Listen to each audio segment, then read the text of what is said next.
be fun. Well, around that bar up there was a few people sitting up that way.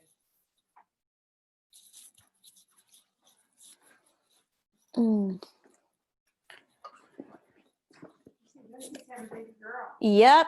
Lindsay. My cousin Lindsay. Lindsay Menzie.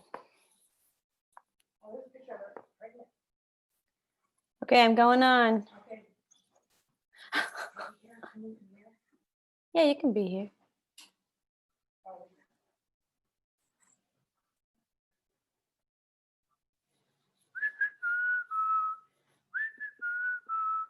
Okay.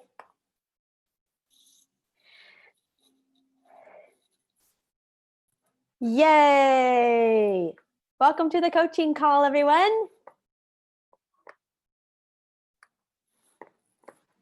Welcome, welcome. Hope all of your weeks have been amazing. Hi, guys. I cannot wait for tonight. This is going to be really good. Yay, I can see all your faces. Why don't you pop in the chat? Sometimes I do this and it's super fun. One word to describe your week while we wait for Sammy and Spence to pop on. Type in the chat, one word to describe your week. And let's see what we got.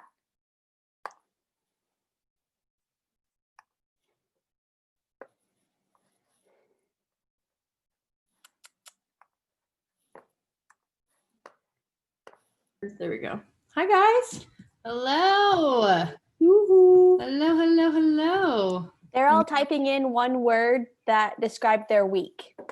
Yeah. Training. Training. Oh, training.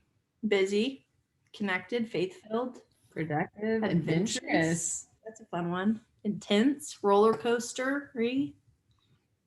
What would you be your word? I would say intense is Mhm. my week in every aspect. I'm tired, y'all. Mm-hmm. Maybe roller coastery. You only get one. Intense. I'd say a roller coaster. I'd say emotional. I feel like that. Yeah. That's like the same kind of concept. Yeah. We'll do all of the fast. Oh, that's nice. My Hey. week did not feel fast. Mine didn't either. It's like too drug out. I'd be okay with it being faster. I would too. Yeah. Tay, what's your word? Suspenseful. Mine would be, I'm about to start my period, so I'm trying to think of, I'm like this, been like this. Moody. Yeah, moody, almost kind of like spacey, like what? Yeah. Spacey. I feel that. Yeah. Hi, guys. Welcome. Happy Thursday. We'll give everyone a couple minutes to get on. I like seeing all of y'all's answers about your week. Confused. Somebody said revelational. I think that's nice. I wish my week felt like that. I know. Yeah. Okay. Drowning. Tay, I get you, girl. can you make me a co-host if I'm not already? I think you are already. I'm not sure where it shows you that though, but let me check. Actually, yes, I am. Okay, cool. I am, I think. Okay, cool.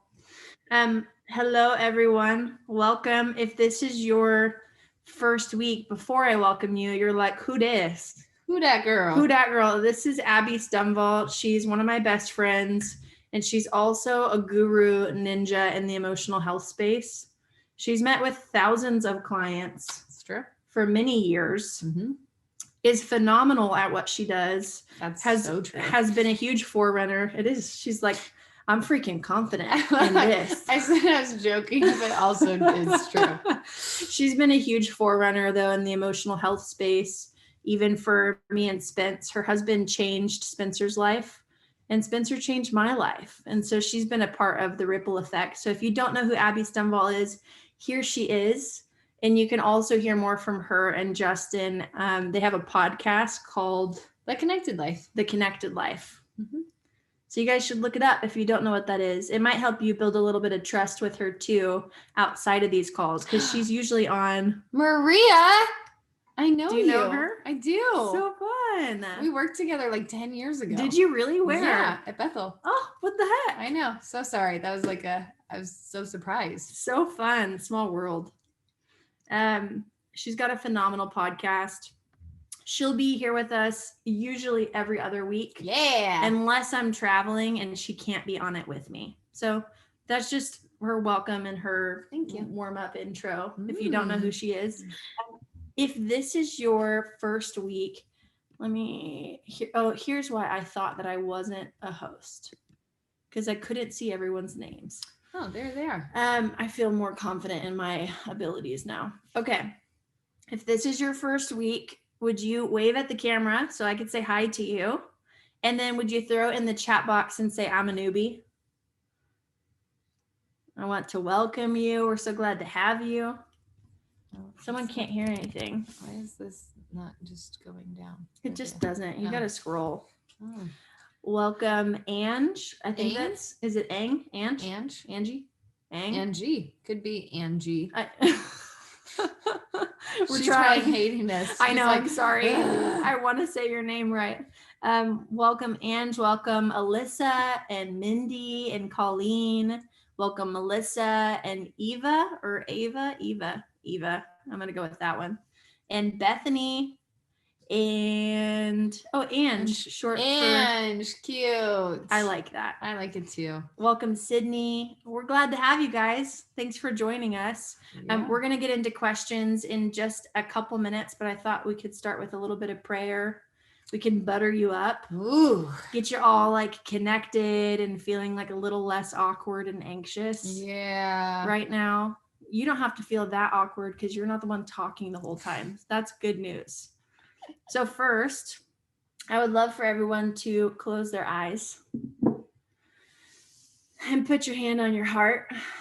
This is just so we can pick our nose and make sure there's no food in our teeth without you guys Yeah, seeing how it. am I doing?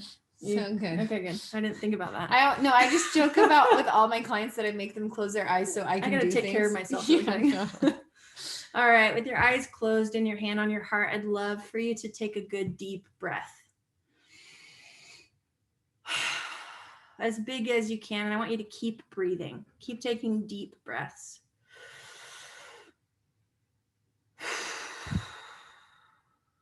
Keep going. Take a few more.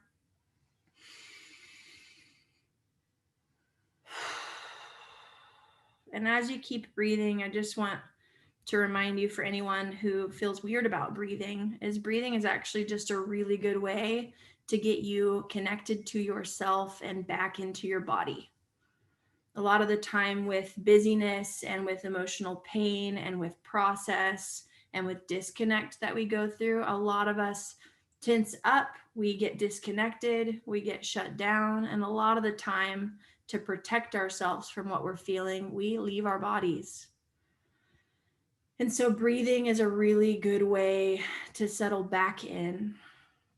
I want you to keep breathing.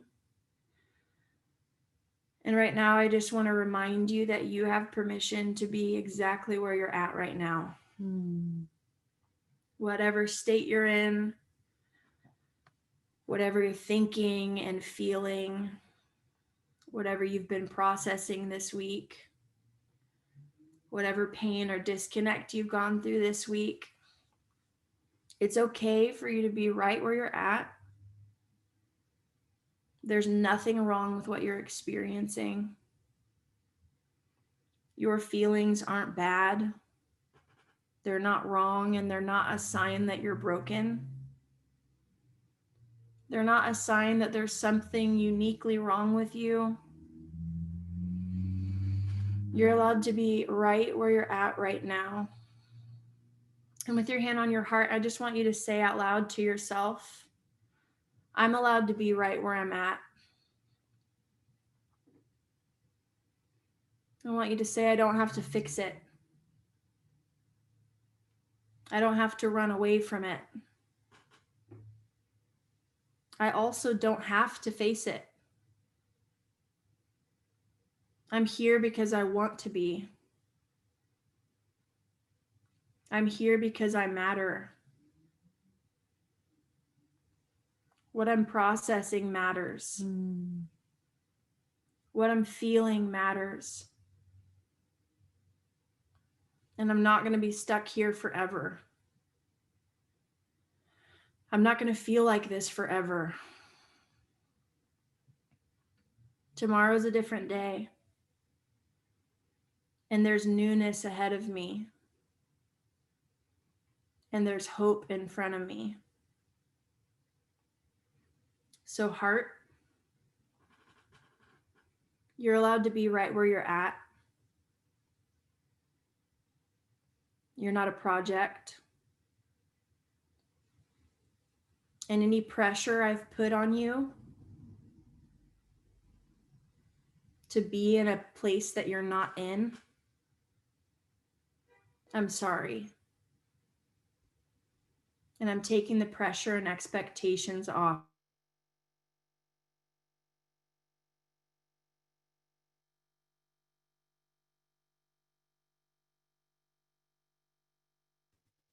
Jesus, just invite unfailing love to come wrap around everyone's heart. Your unfailing approval and acceptance. Right now, we invite that voice, the voice of the God who sees, the God who sees everything that we've been through and everything that we're looking at, of the God who understands our pain more intricately and delicately than we do.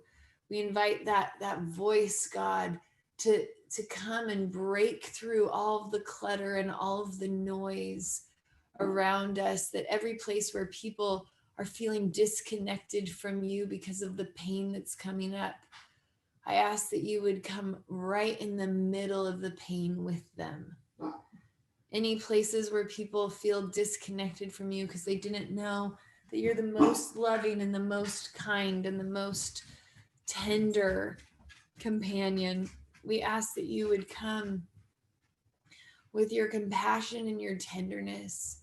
And I just feel the God looking at you and grabbing your face with his hands and staring into your eyes and being like, I'm so in love with you right now, while things are still imperfect. I'm so in love with you. I like the way that I made you. There's so much more beauty than what you can see. And I see him like just with this grin on his face, like, oh, on earth you judge yourself with all of the wrong judgments. But from heaven, I can see you as you really are. And there's so much more beauty and there's so much more good inside of you than you're aware of. And I just see him and his closeness, not needing you to perform at all, but feeling so close and present with you.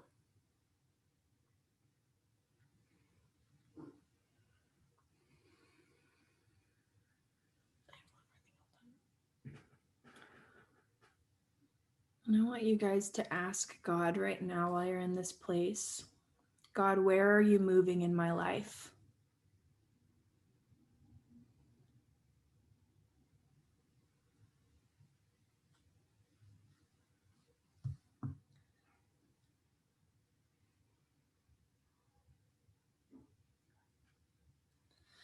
I just kept thinking about this song lyric. It's from Chris Renzema, and it's a song called "Don't Know How to Be Yours." But it's the beginning of the song is the guy singing from his own perspective about not knowing how to do relationship with God, not knowing what that's like, and then the second part of the song is God's response seen from his side. And God says, so love me or hate me, I'm not going anywhere. Leave me or take me, you still bear my signature. Know me or not, seen or forgot, I'm not walking out on you.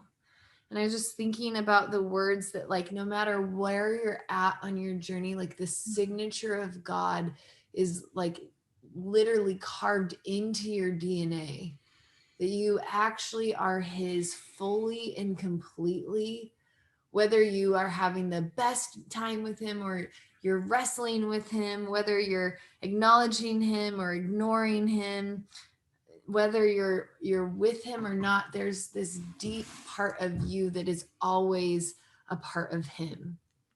And so, God, we just ask that you would come and that they would feel your delight in them and how they're made with your signature engraved into them. In Jesus' name, amen. Amen. And I'd love wherever God spoke to you, if you heard him speak to you, wherever he said he was showing up in your life and moving in your life, I would love for you. Oh, have you been out of the camera this whole time? I think I'm in it. I just I saw. moved it. Did you? I don't know. Yeah, we weren't Half looking my at face is ourselves. good. I would love for you ladies to write down how God said he was showing up for you. You can write it down with the date. I love I'm like, I commune with God all of the time. I just have casual conversations with him. It's like a part of my all day, everyday life.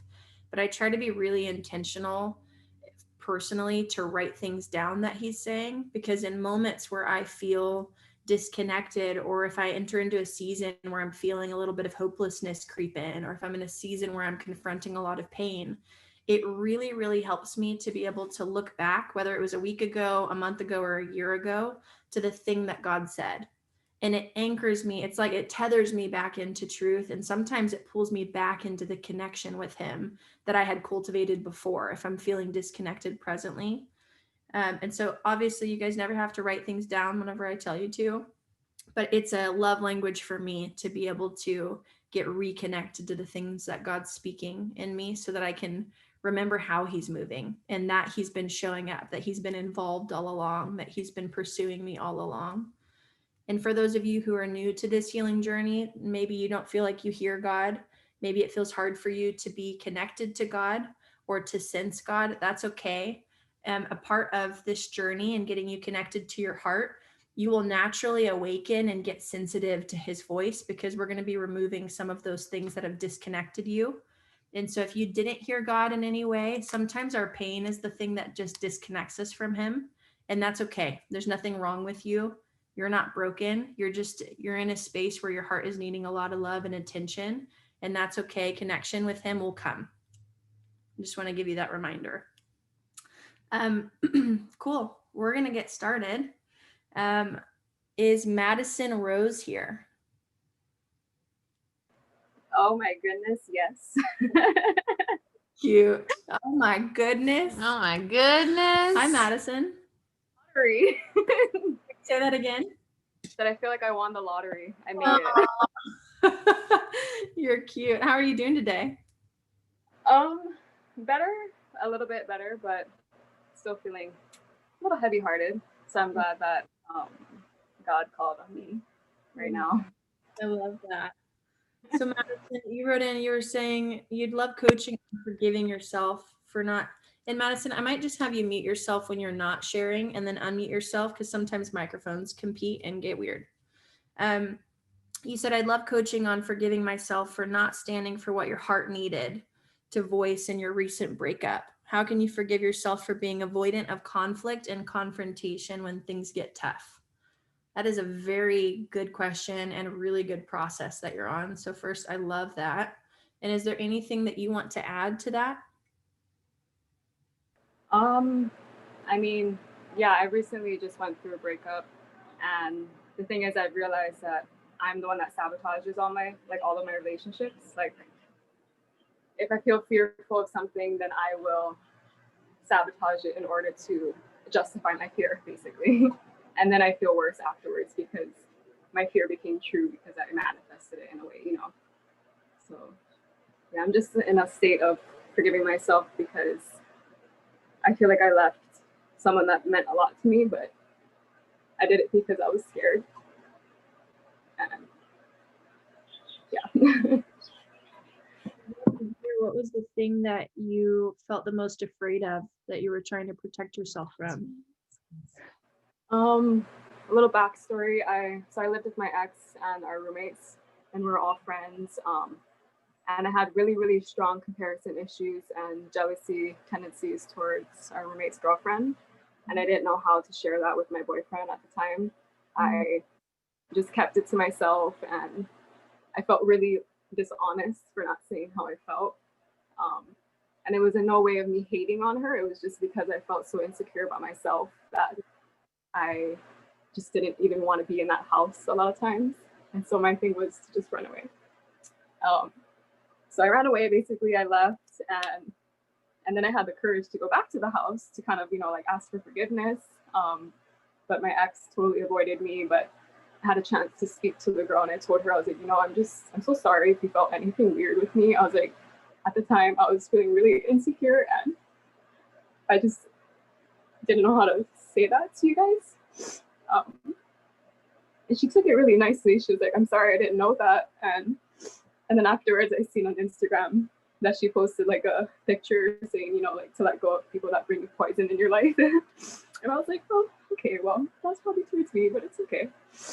So right now I feel really unheard, like I didn't give my heart the chance to say how she felt. And I always feel like when I feel this way, I just run away. Like I'm so fearful of like saying how I feel, and I never face my pain, and it's really, really hard. And now I'm facing the consequences later down the road. So It makes a lot of sense. I feel so much compassion for you.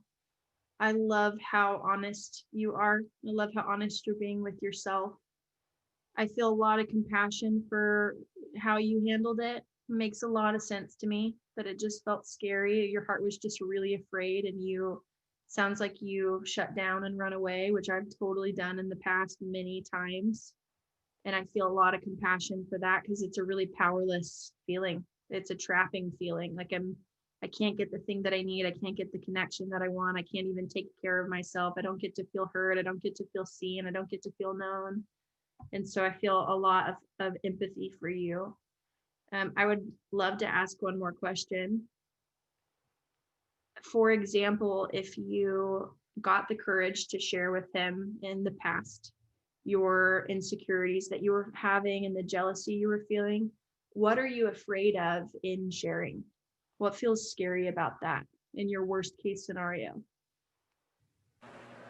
That's a good question. I mean, I guess I was just scared of feeling the ways that I feel now, which is kind of funny. I was scared of being misunderstood, thinking that if I shared my insecurities, then he would have just thought that I was even less worthy of being with, in a way. Because a lot of times, like, we did have a lot of arguments, and he would tell me that, that at times that I was being weak, or that, like I wasn't his ride or die. And I think that kind of like planted a seed within me. I was like, well, maybe I'm not good enough. Yeah. And if I share it with him even more so, he'll think I'm not good enough. And I just always, like, he always would just, kind of hype her up more than myself. And I think that's what kind of hit me harder too. And I just didn't really know how to share it. Like I just felt scared, and like I was going to be unseen even if I did tell him what I was feeling, kind of way. You said at times at times he would hype her up more than me, in a way. The roommate, yeah, he would just be like, oh, well, she's so cool, she understands me, and like all of these things. I'm just like, okay, so what am I? Like, why am I even here? Like, I'm not just your doormat for you to like walk all over me and then give your attention and energy to somebody else that's in our same household. Like, it was just too much for me, I guess, to handle at the time. Have compassion on the idea that it's okay that that's too much for you to handle. I'm sorry, what was that? You have compassion on the fact that like it's okay that might be too much to him. I'm like, if I don't feel secure with my partner, living with other people that feels like he could get his intimacy needs met, and there isn't a commitment between us, so I don't know if he's actually going to choose me, and there's places that don't feel great. Like, I don't know anybody that would feel secure in a situation like that. And I'm listening to you, and it almost sounds like you think you ruined everything by leaving. And I'm listening and thinking, it sounds like there were a lot of cracks there before you left. Yeah. And so it feels like you're almost holding yourself responsible for much more than what I think happened.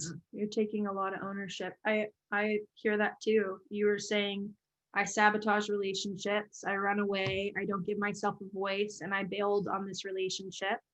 Is how you started it, which I'm all for helping you figure out ways to give your heart a voice so that you get to get your needs met and be heard. That's beautiful. We can do that. But on the other hand, if you're taking over responsibility and not actually being able to see, oh, no wonder I ran away. It felt unsafe. I didn't feel secure in connection. It's very easy to see that with the comments, just a few that he made that you're repeating, that you didn't have secure connection with him. And for him to say things that prove that there's not a lot of attachment or commitment, like you're not my ride or die, and like puffing her up all of the time, that would breed insecurity in a In relationship. anyone.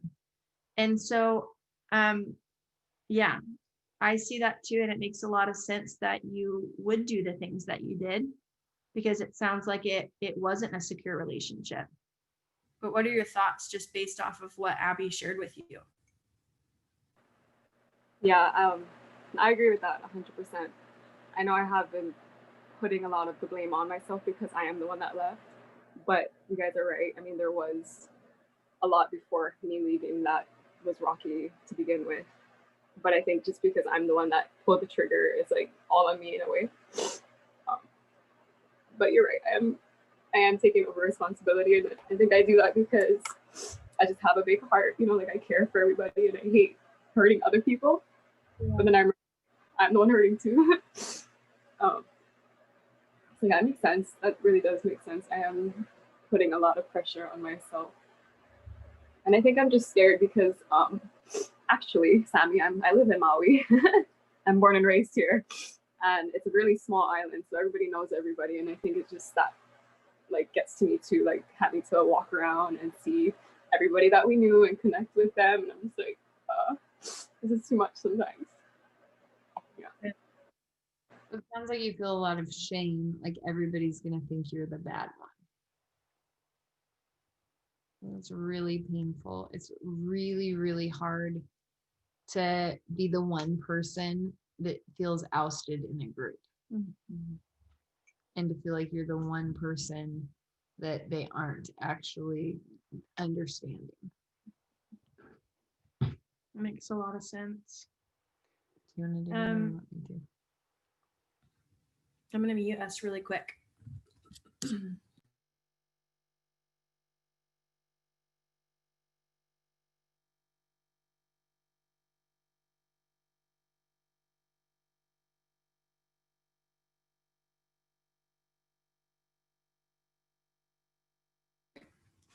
We're back. Okay, so Madison, why don't you close your eyes and put your hand on your heart? And I'm just gonna start by speaking over you myself. And anyone else that can, Abby Stumble, that's so cute. Anyone else that can relate with anything that we've talked about or feels like you take over responsibility or puts a lot of pressure on yourself, then I would love for you to put your hand on your heart as well and let Abby walk you through everything she's walking Madison through. Okay. So, Madison's heart, I'm going to speak over your heart first, then I'm going to have you speak over it. Madison's heart, I'm so sorry for all the times that you were rejected in your life, and for all the times that you were abandoned and that you were left. I can see that there has been a trail of rejection in your past that makes it really vulnerable to let love in and to have a voice. It makes it really, really scary. And I'm so sorry. When you're talking, I felt such overwhelming compassion because I'm like, your heart is doing the best it knows how to. It's been broken before and it's trying so hard to work with around the walls that it has and the fears that it has and the pain that it has. And I can see the little girl inside of you who wants to connect to love so much, but then you also have been hurt before. And so it's like trying to navigate a maze to know how to do this. And so I just want to tell you that I can see that you're trying so hard. And I want to let you know that there's not one girl that I've ever met that doesn't have sticky protector coping mechanisms that show up when they're dating. There's not one girl that I know that doesn't hit that feeling of unsafety and I don't know how to do this. And so many people don't know how to have a voice with men. And so I just want to break off you that you're so broken and that you're so far behind and that you're destroying your whole life. And I want to give you permission to have such compassion. When I was listening to you, I thought, like, what I felt from the Lord is that you never had parents who taught you it was safe to have a voice about your emotions. Is that true? Were your parents good at giving your emotions room and space and validating them? And did they teach you how to express your emotions? Were they really good with them? Okay. So what I heard from God when you're speaking is that you keep expecting yourself to know a skill that no one ever taught you. And you're beating yourself up for something that you never received. And communication and learning how to have a voice for your heart is something you learn. It's not something you just magically have. And I just felt the Lord being like, I want you to be able to let that intensity, that frustration towards yourself go, because that little girl on the inside is doing the best she knows how. So I want you to say this: heart, no one ever taught you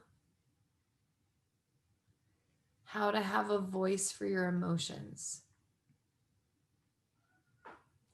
how to have secure connection. I didn't see what secure communication and connection looked like.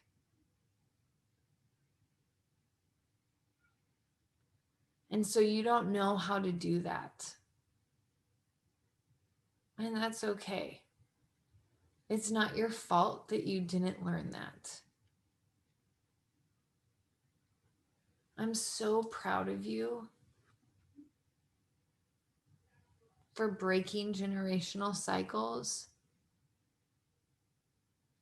and going after healing and learning. Heart, every year I'm going to get better at giving you a voice.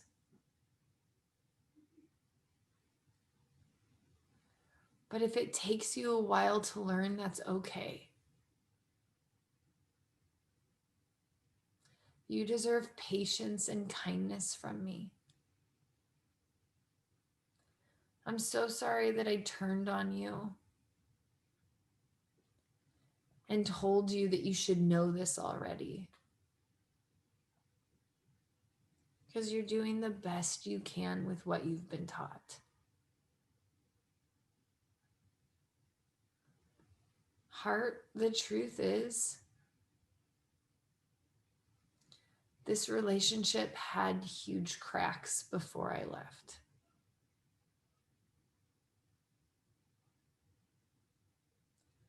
There was already pain there. The truth is, me leaving may or may not have changed the outcome. It might have ended really messy even if I didn't leave.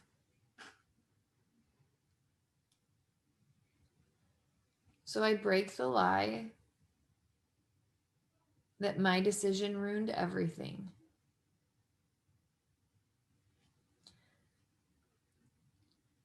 And I'm just going to speak over your heart again. I'm so sorry for every place that there's shame And right now we just break shame off you, the shame of what are they thinking of me? Is everybody turning against me? Is everyone villainizing me? I break off the belief that you're the villain in the story. I break off the belief that you're more broken than them. I break off the belief that there's something wrong with you. That unbelonging that happened when you left, that feeling of being on the outside, we just pull you back into belonging.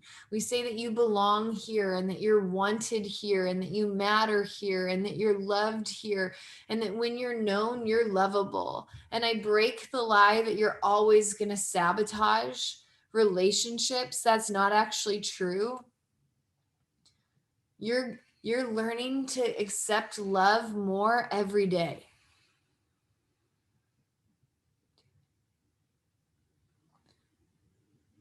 Madison, what are you thinking or feeling?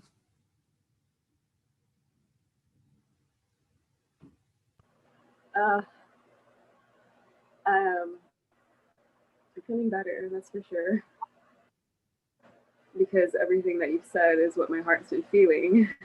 I have shamed myself a lot. I have told myself, that I am the one that ruined the relationship, even knowing that there was a lot of pain within it already. And I've always been the one to just kind of carry all of the pain. And I know that a lot of it is from like childhood, trauma and believing that I'm the one that needs to kind of be the mediator and the fixer and make sure that everyone else is okay, that I'm liked by everybody, even though I know that's not possible, but I just want things to always be good. And I thank you for that. When you were like snapping, I felt like everything was breaking off already, and that's why I was like crying and just releasing all of that. Can I have you repeat one more thing after me? Mm-hmm. I break the lie. I'm sorry, what was that? I break the lie. Say it one more time because her microphone might have been confused. So sorry. Can you hear me now? Okay. I break the lie that if I'm good enough, I can keep everyone together. I break the lie that if I am my best self, I can fix broken things. I break the lie that if I was a good enough girlfriend,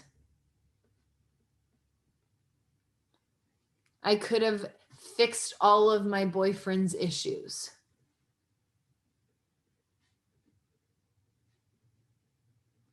Accuser, you lied to me. Even through my boyfriend, telling me that if I was better, he'd be fine. Telling me that if I was better, my parents would be fine. I break the lie that I could be perfect enough to fix the broken world around me. I'm just going to speak over you. Madison's heart, you have been carrying so much responsibility for so long. And there's been so much pressure on you to do everything right and do everything perfect. And I see over and over again, every time something goes wrong, instead of you saying, oh, there's dysfunction out there, you've actually taken it out on yourself. You've internalized anytime there's pain, you think that means you're bad. And so, God, we ask you to begin to rewire so that when there's pain, she doesn't take it out on herself anymore. I see a little girl who was surrounded by chaos, and the only thing she thought is, if I make myself better, maybe the chaos will stop. If I figure out how to make everyone happy, if I take care of everyone, if I fix it, then maybe it'll be okay. And I just feel like God's like, this is a season for you to let go of the pressure and the over responsibility.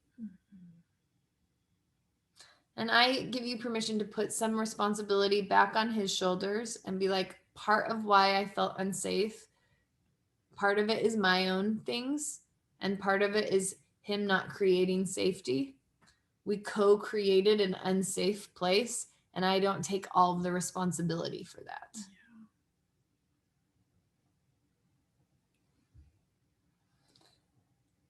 Amen. So good. Woo! How you doing, Madison? I'm doing good. That was amazing. My tears are just flowing, and I'm like, woo, let it out. Good. I needed that. Thank you guys. Wow.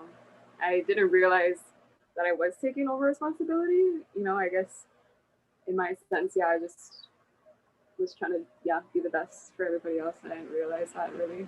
So thank you for making that known to me and bringing awareness to myself. I appreciate it. That was so good. I'm gonna mute you just so the microphone doesn't compete. I only have one little practical logistical thing for the purpose of answering your question. And this isn't going to be a getting to the root practical. It's going to be ways for you to start cultivating giving yourself a voice. I'd love for you to write out, like, and it could be titled, what are the things I need to say? What are the things I need to be heard in? And write it out. Whether you So good, Sam. give it to him, whether you have a conversation with him. Sometimes when we're outside of a relationship, it's no longer safe to bring that level of vulnerability with sharing the pains and the fears and the insecurities. So I'm not it's not the most powerful thing to do to share it with him. Mm-hmm. It could be a really beautiful tool if you did feel like you wanted to share with him. To be able to give yourself a voice and just exercise that, but I don't think that it's necessarily safe. But what I want for you, advice, both of those. What I want for you though is to write out, what are all of the things that I wish I would have said? What are the things that I wish I could have gone back months ago when I first felt insecure with him? So good. What are the things? My cheerleader, I'm right? just agreeing. I'm like, yes, that's a great So thing to good. do. What are the things that, like, if I could go back 6 months or however many months when I first started feeling insecure, what do I wish that I would have asked him? Do I wish I would have asked him, hey, do you ever feel any kind of interest in her?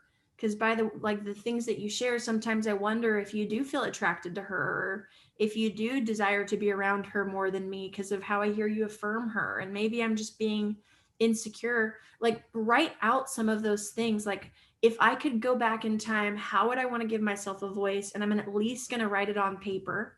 I'm at least going to do it with myself to start exercising that muscle of giving myself a voice. Over time, that might translate into you sharing things with people, you know, and like going back and cleaning up messes from the past, or it might translate in you feeling more powerful in moments to give yourself a voice. But even you journaling and figuring out what you think, what you feel, what you wish you would have said, that is one way to give your heart a voice. And so I would love for you to do that, just to start cultivating that, because I don't want you to feel that powerless feeling of, I wish I would have said something and I didn't. And I trampled my heart in the process because I was afraid of rejection or whatever it was. Sometimes having a voice is a direct way to confront fears. And that is a really powerful way to get reconnected to someone and get connected to love for yourself. And so that's all I have for you logistically. Does that feel good? Does that feel like something you want to do? Yeah, that is so good. Like Abby said, that is really, really good. I never thought of doing that, so I think that would help me a lot. And it would definitely take the pressure off of me. Coulda, shoulda, woulda, you know, sort of thing. So yeah, that's beautiful. Thank you. I love that. Thank you guys. You're such a joy. You've got such a sweet heart. I love over responsible people. I'm one of them. Abby's another one of them. We kind of suck because we think that we can control everything, and it's a way to protect us from feeling powerless, because that's like our worst nightmare. But I kind of love over responsible people because they have a tendency to take a lot of ownership. And I like that quality. And so your heart is just really good. And I love that you're willing to own things, and I love that you want to grow as much as you do. And I think that there's a lot of beauty in the strength of that aspect. And so in everything that we shared just now, like I feel so much love for you. You're such a precious human. You're so good at communicating, and I love your hunger. Yeah, you're like meant to have a voice. It's often the people that like you're very articulate. Yes. So I think like it's oftentimes when we don't get what we need from moms and dads, we don't know how to articulate our emotions. Mhm. But you're learning and you're gonna kill it. Love you, girl. Thank you, ladies. I love you guys. Thank you so much. And maybe I'll see you on Maui sometime when I'm there.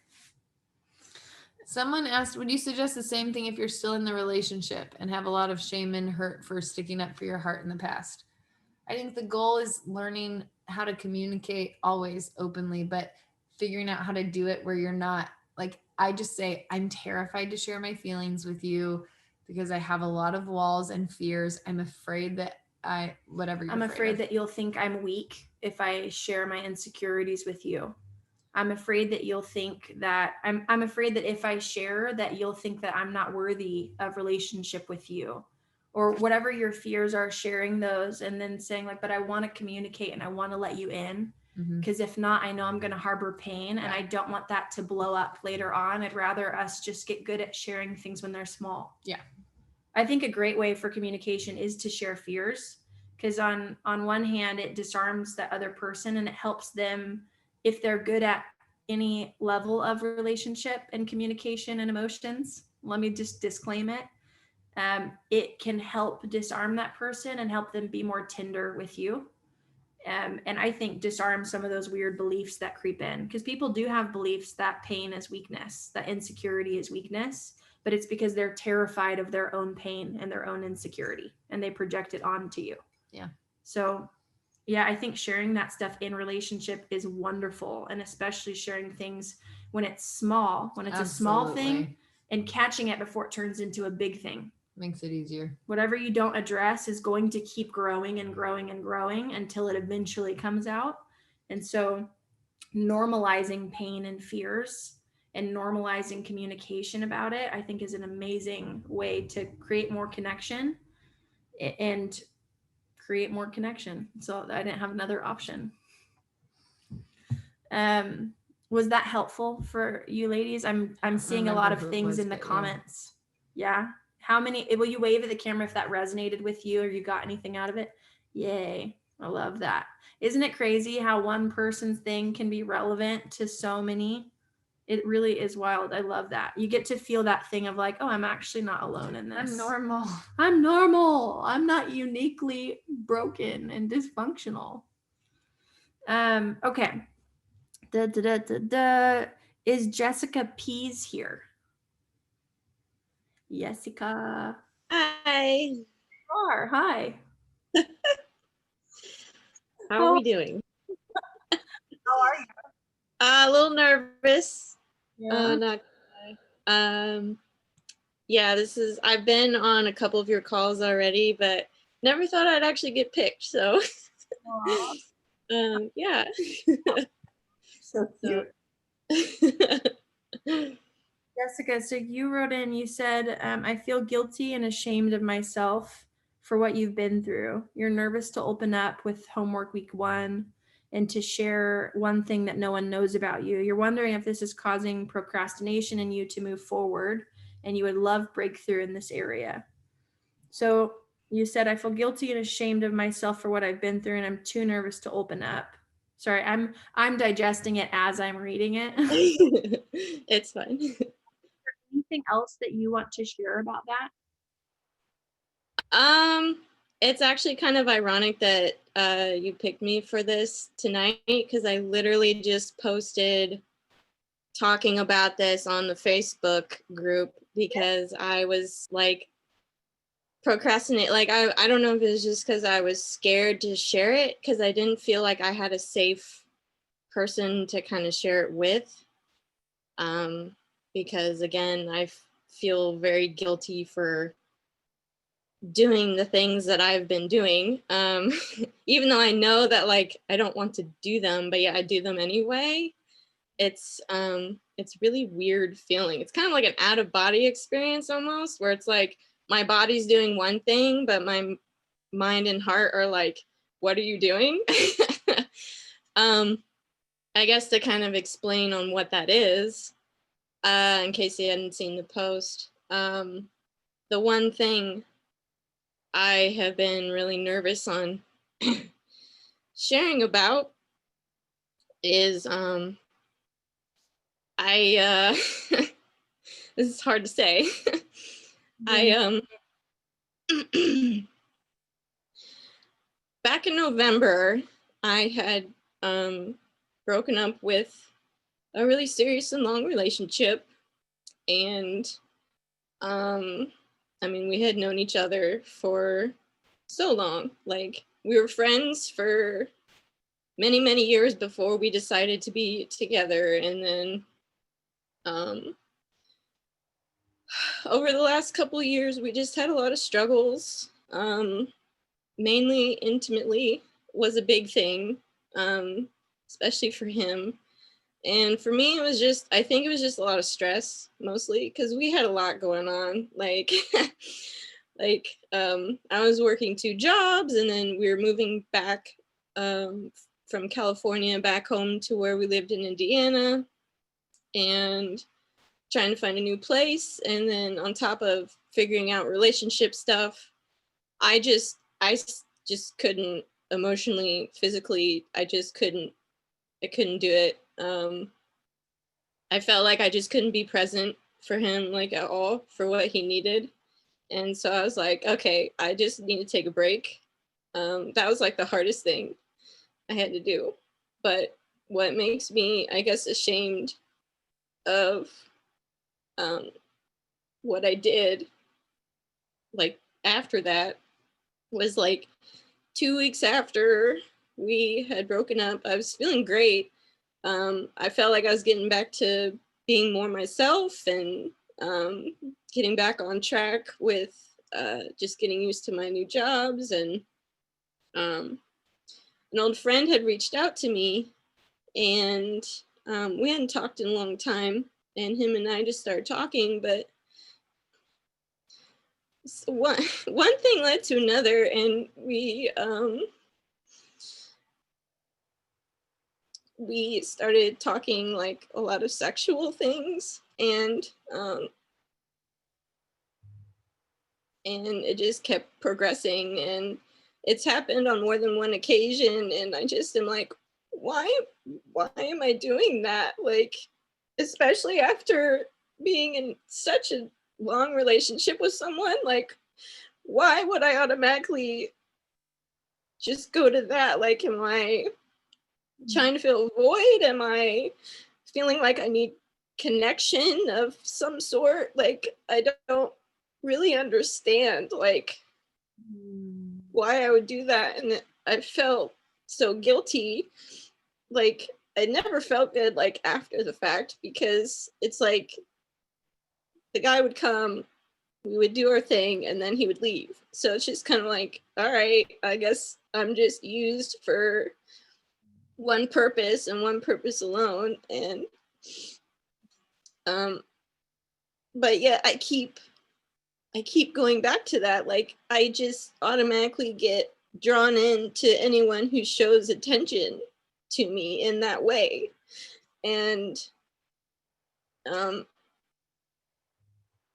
I guess I've just been kind of struggling with that here more recently, on just knowing how to process that, and then also effectively communicate that to the men that I've been talking to, and just being like, hey, like, I just need to voice this because I don't feel comfortable doing this, even though my actions speak otherwise.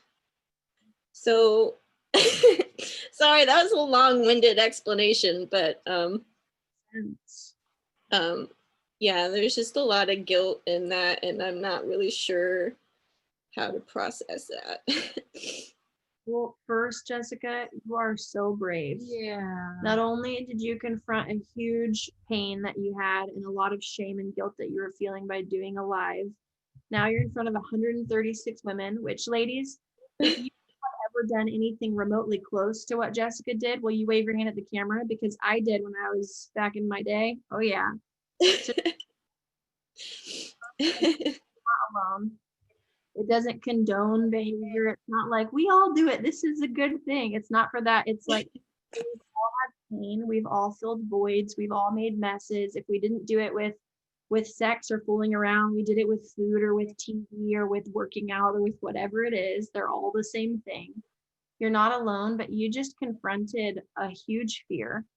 And I love that one thing with shame is that it wants to hide. And so I love that you leaned into that because you just came out of hiding. You just got to be seen and known in something that felt like a really dark place. And that's a place that the enemy wants you to feel like you're bound by, that you can't ever share with anyone because what will people think of you? It feels like it'll confirm that lie that you're bad or that you're dysfunctional or that there's something wrong with you, that you're alone in that you're always going to struggle with that. And so before anything else, I just feel like so freaking proud of you. Seriously. You're amazing. And I feel a lot of compassion for you. I can hear, I can see, I can feel how much guilt and how much shame that you have. And it's so hard whenever our heart wants nothing to do with what we're choosing into. And somehow we're still putting ourselves in this situation. And it's really, it tears you apart. Yeah. It's really hard. It's really conflicting feeling like you're divided like that. And it's tormenting when it comes down to it. And I feel a lot of compassion for you. I really, really do. And just hearing you've had a lot of moving pieces going on. You had a lot of pain in that relationship. You had a lot of stress happening. It sounds like there was a lot of disconnection inside of that relationship.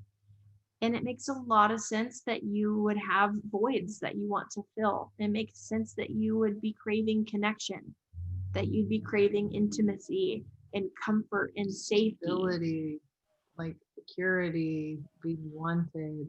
All of the things that you got in that relationship are gone. And then there are a lot of things that you never got in that relationship that you're still craving.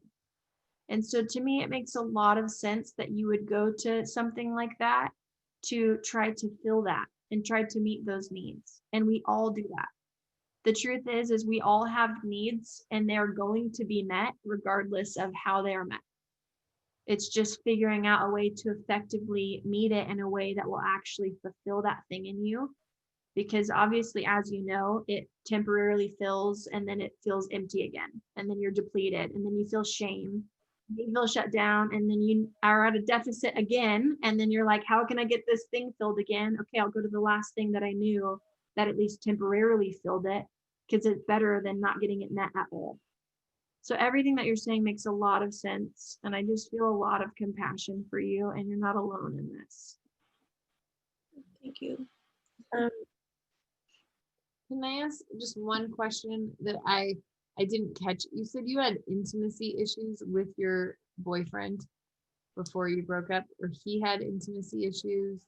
He had a lot of insecurities with himself, and that affected a lot of how we interacted together. What did that look like practically? Could you give me some examples? Yeah, like he was more overweight, so he was very self-aware and very insecure about his weight, and so it felt like that affected his performance, I guess. And which it didn't, and I told him that it didn't, but still, I mean, that was something that he struggled with a lot. And Sexuality. I'm sorry, what was that? He wasn't confident in his sexuality. Right. And so it kind of, I guess in a way, it felt as if like there was a lot more pressure on me in that sense, because I'm like, okay, now like I don't really know how to approach this with you on like discussing things that I have going on, because you already have insecurities about it. So it just didn't feel like a safe environment to talk about that thing specifically. And so a lot of things were unspoken, which is like to talk about your physical relationship, or what are you talking about, the things that you wanted to talk about that you didn't feel safe to talk about with him because of his insecurities? I could tell he wasn't like as experienced with certain sexual things, but because of his insecurity about it, like really high insecurity about it already, I didn't know how to approach him on like how, like, I kind of like this more versus that, or maybe we could try this and see how that goes, or like, and it's not that he wasn't open to communicate, because I mean, we were great at communicating. I mean, we get along really well. It was just that seemed like an important thing to him, but yet at the same time, he had really high insecurity in it. And so it made it very difficult to know how to even like talk to him about it. And so Did you feel then rejected or shut down in that area because of his insecurities?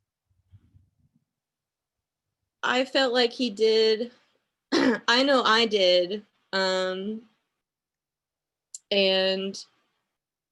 I at the time I couldn't really explain like why I was feeling the way I was to him. I was just like, look, I'm sorry, like I don't feel that connection anymore. Like I don't, and it's not anything you did. I mean, it wasn't his fault. It was just unfortunately it went so long, like we went a really long time, like we went 2 years without any like of that physical close connection. And so like that just put a big stress on our relationship. And I would love, Jessica, to have you close your eyes. Would you mind doing that? mhm.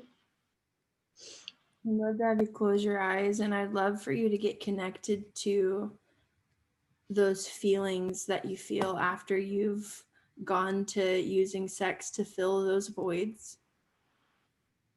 And I want you to get connected to the pain that you feel after that.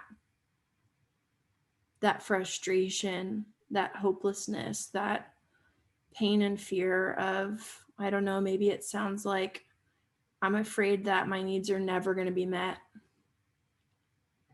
I'm afraid that no matter what I do, I'm not going to get the connection that I long for.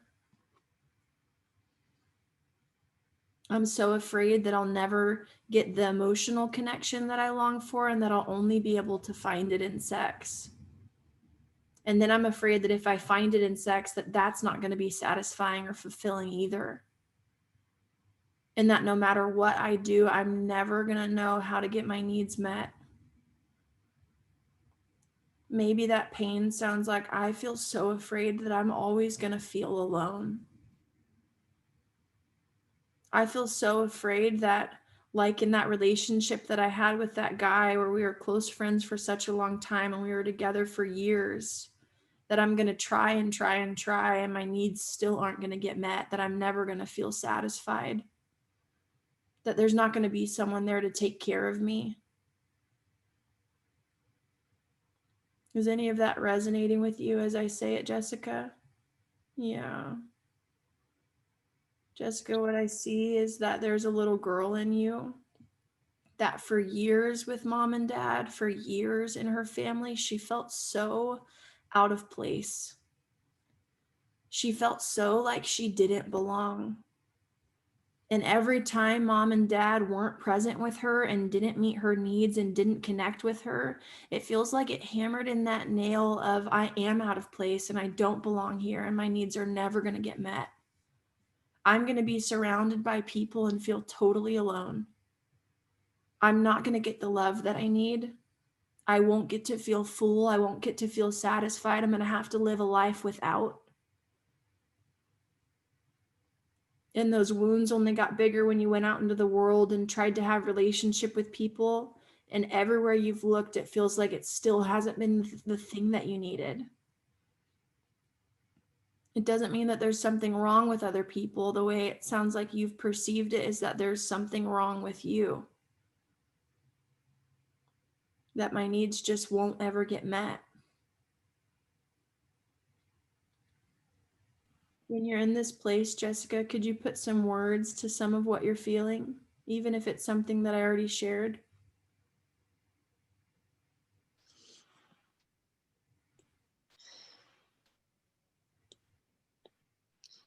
Alone. Mm-hmm. I feel like I just can't be myself. Mm-hmm. I'm putting on this mask, Mm-hmm. just trying to fit in, trying to feel connected. Yeah.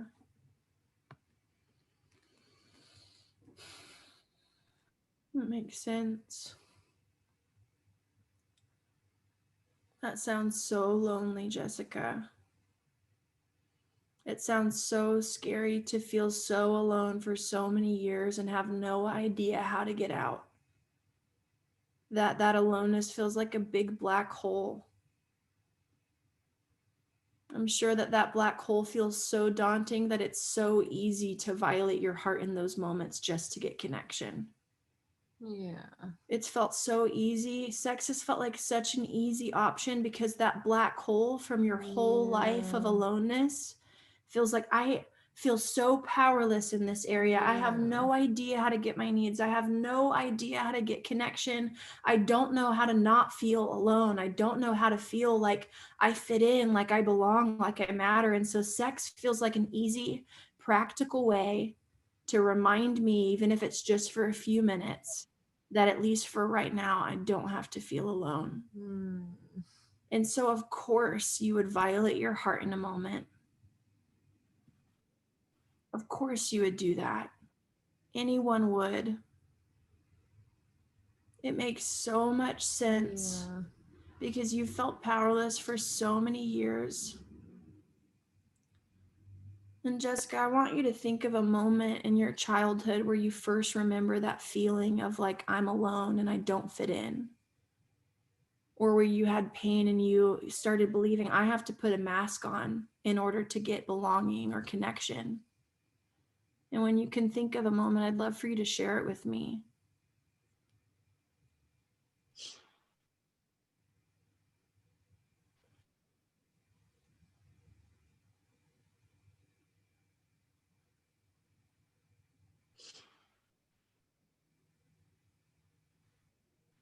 I think it was when I was in 6th grade.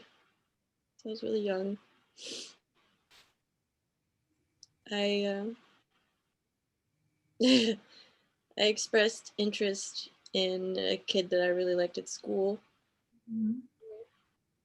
and he clearly shut me down hardcore.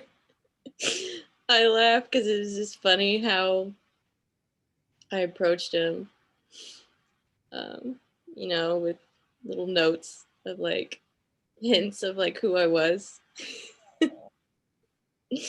But it still, I think, affected me some, even though I laugh about it, but it's still one of the few moments, at least that I can remember, of just feeling like I'm still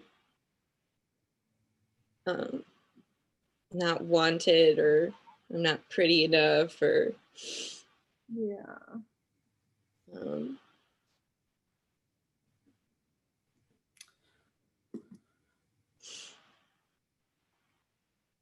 Makes sense. Did you have another thing that you were going to list? I don't want to interrupt you if so. I was trying to think if something else was there, but That makes a lot of sense. And I want you, with your eyes closed, to think about that 6th grade version of you. You were like 11 or 12, you were just a baby. And you were so vulnerable. You felt excited about this person. You felt so excited that you found strategic ways to share it that didn't feel too vulnerable. But you were so vulnerable. And you put yourself out there. You put yourself on the line. And then you were met with rejection in that moment. I want you to see that 6th grade Jessica standing right in front of you in the room that you're in right now. And when you feel like you can really clearly see her and connect with her, I want you to tell me what you feel from her or what you feel when you look at her.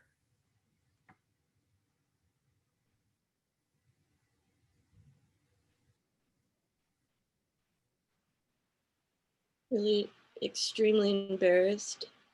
What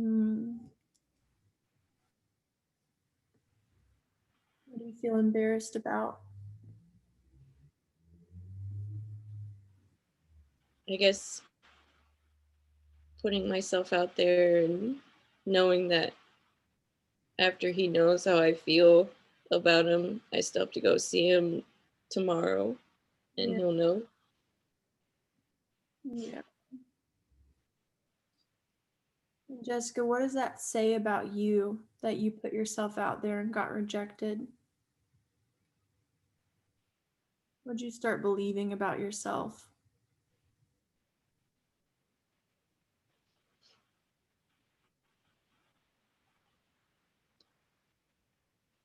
That I wasn't cool enough or pretty enough or popular enough. Yeah. I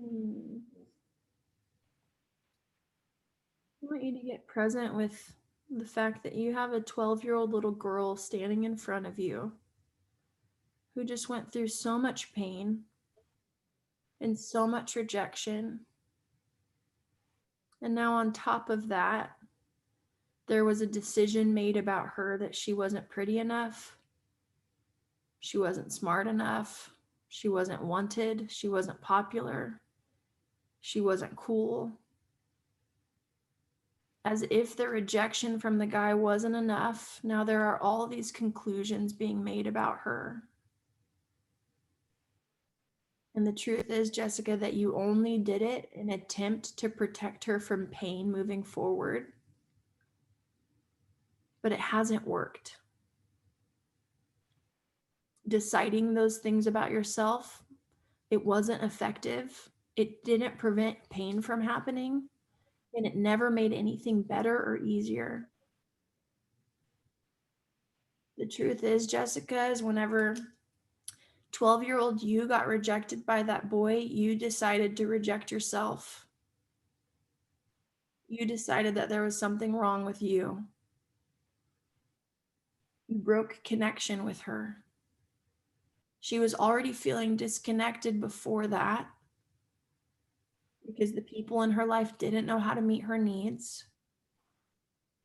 And then you broke connection with her on top of that. And then as a 12-year-old little girl, she wasn't getting any of the things that she needed from anyone around her, including you. Can you see how sad that is and how lonely that is? What do you feel about her as I share some of those things? Deep compassion. Yeah. You think that she was trying the best she knew how? Yeah. Is there anything that you think that she could have done better? Could she make herself look better? Could she have made herself cooler? Yeah, she didn't know. She was just doing the best that she knew how. While you're feeling that compassion, you want to repeat a few things after me to her. And anyone else that's listening, I can see that some of you are connected and feeling things. If you can think of moments where you remember, I mean, it'd be really specific if you remembered a moment that you felt rejected when you were younger.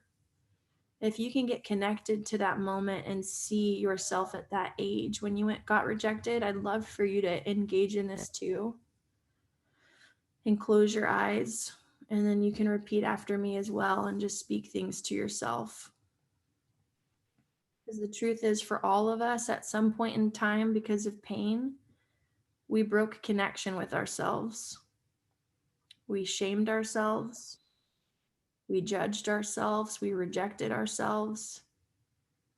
And we didn't do it out of malice. We did it in an attempt to protect ourselves from pain. And they are really, really shitty protectors. So, Jessica, while you're looking at 12-year-old you, I want you to say, Jessica, I'm so sorry you got rejected. Sorry you got rejected. That was really painful. It's really painful. That little boy that rejected you, he had no idea what he wanted. Him rejecting you had nothing to do with you.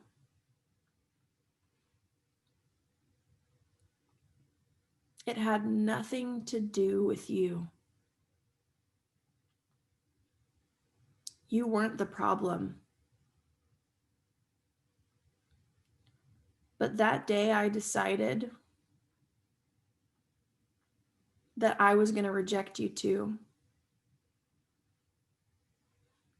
That day I decided to partner with the belief and the lie that you weren't enough. I told you you weren't pretty enough, cool enough, popular enough to be accepted. I rejected you. I broke connection with you. And all you needed the whole time was love. You already felt alone before that. And I made you feel more alone when I chose that. Will you forgive me for treating you like that? You are so much more than enough. You were doing the best you knew how to do. And I'm so sorry that I disconnected from you and left you alone for all of these years. I want to learn how to love you. I want to learn how to meet your needs. And I want to learn how to take care of you. Will you forgive me? And then Jessica, I want you to tell me what she says or what she does. And any of you who just walked through that, I'd love for you to write out how your younger self responded, what you felt, what you heard. Jessica, when she responds, I'd love for you to share with me. Nothing was really said, but we embraced in a really big hug. Oh. It sounds like she forgave you. Sounds like she's not holding grudges. Sounds like you've been a real asshole for a really long time.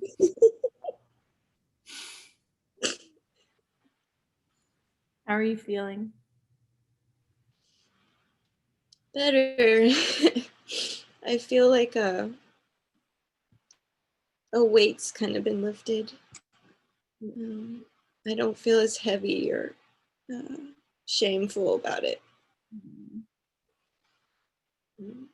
Compassion is the remedy and the medication for shame.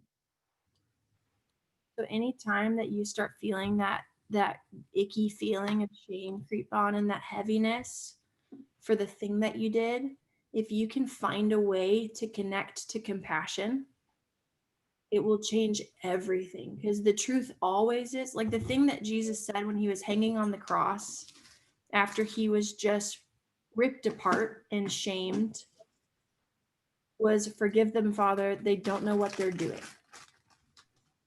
My personal theology is that all of us are going around and we have no freaking idea what we're doing. We wouldn't sin, we wouldn't do the things that we do if we actually knew better. And knowing better isn't a conceptual thing. Knowing better is in our gut. Like, if we actually knew, if we really believed, if we were fully connected to God and fully connected to heaven, which we're not because we're on this side of heaven, if we were fully connected, we would never go to the other things. So I think like that is the most compassionate thing I think that anyone could have ever said in Jesus's situation. "Forgive them, Father, they don't know what they're doing." And so in those moments, even if you logically think, "I know that I shouldn't be having sex, I know better, so now I'm going to shame and punish myself for doing it," which won't ever stop my bad behavior ultimately. Or if it does temporarily, it'll manifest in a different area. I might logically know this, but in my heart, I genuinely believe somehow that this is going to fill me up, that this is the connection that I need, that this is going to be the thing that's satisfying me. Otherwise, I wouldn't do it. So if you in a moment can connect with, "I am doing the best that I know how to do, and I actually haven't known how to do it any better because for years I felt isolated and alone and like I didn't fit in, and I felt like my needs would never get met." If you even tomorrow listen to this recording and write some of those things down that I said over you and speak it over yourself every day, I think it'd be a really great way to start engaging that the compassion muscle in you. Because the truth is, in a lot of church settings, if someone would have shared what you just shared, they would tell you why you shouldn't be having sex, why it's bad, why it's ungodly, blah, blah, blah, blah, blah, blah, because they think you hearing the rules is going to stop you from sinning, which it's not. But the truth is, if you can get connected to compassion for yourself and start actually meeting your needs, which connection with yourself will be the first thing that starts healing the aloneness that you feel, that deep aloneness that you feel inside of your heart. If you can start getting connected to yourself over and over again and being compassionate with yourself, eventually your needs will start getting met to where you won't want to go to sex as an outlet. And you'll be able to be connected to yourself enough to not violate your heart to do it. But the goal isn't fixing your behavior. The goal is getting you connected to your heart and to compassion. And so I'd love for my homework for you. I would love for you to rewatch this recording tomorrow and take notes of some of the things that I had you speak over yourself, and even saying like you've been doing the best that you knew how to do. I'm so sorry that you felt so alone for so long. It makes so much sense that you would go to sex as a way to numb your pain and get your needs met. Those are compassionate phrases. If you just take time speaking that over yourself every single day, like 3 times a day, I think it'll really start bringing the connection that your heart is longing for, which is my goal for you, is just to get more connected to yourself. Does that make sense? And does that feel helpful for you? I muted you. I'm sorry. You can. Oh, it's fine. It's interesting that you pointed out of feeling alone, because I guess I didn't realize I was feeling alone, which is why I think I was confused why I was searching for that. And so I was like, because I live on my own, I guess my definition of alone was different than what I was actually feeling. And so that maybe that's why I was confused as to like, well, why am I doing these things? Like, I know I'm not lonely. Like, I have wonderful family, wonderful friends. I mean, I have my own space, so it's nice to have kind of like alone time for myself. And like, so I was very confused, but that makes sense, kind of how you described that, because yeah, it definitely helps me understand a little better as to like why, like even after having so many relationships, and like why I still feel like, okay, like why am I not feeling that connection? Why am I not? So yes, that's very helpful. Thank you so much. I'm just gonna add in only one sentence really, but anytime we're doing something that is not beneficial for us, in the sense that like every time you're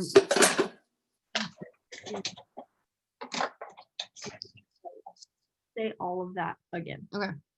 um anytime we're doing things that aren't beneficial for our hearts, like when you hook up and then you don't feel good afterwards, whenever we're pulled to something that creates pain or chaos or adds problems or like doesn't fulfill us, I always know that there's pain driving me to it.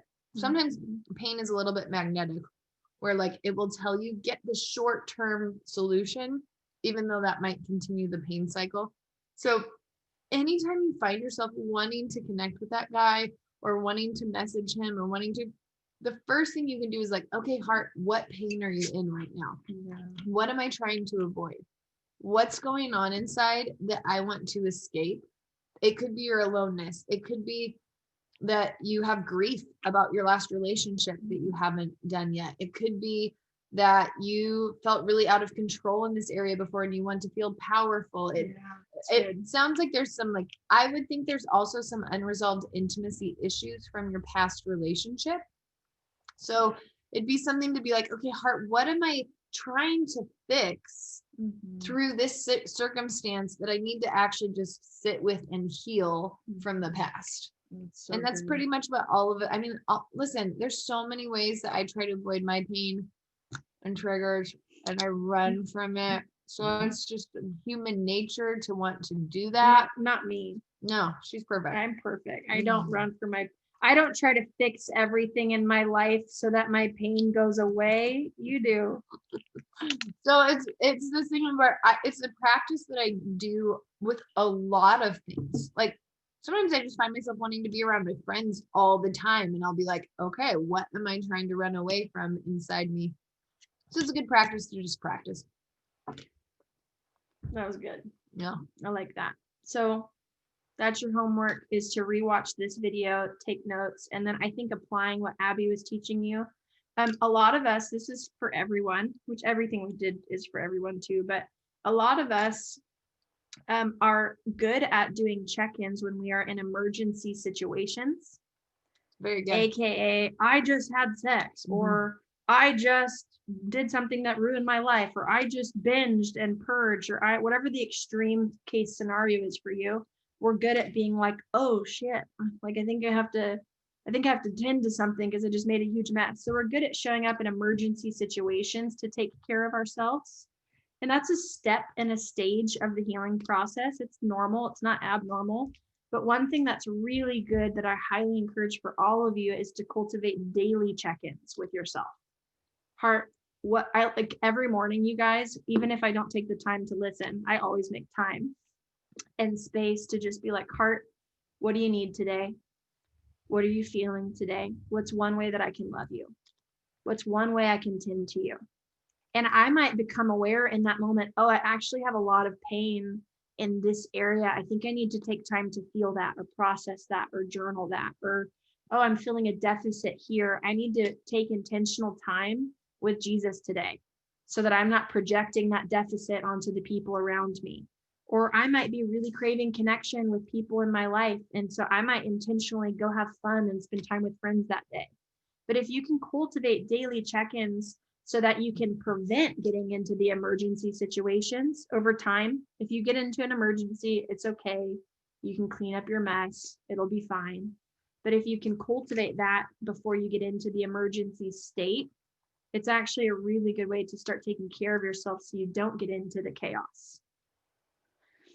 Was that helpful for you guys?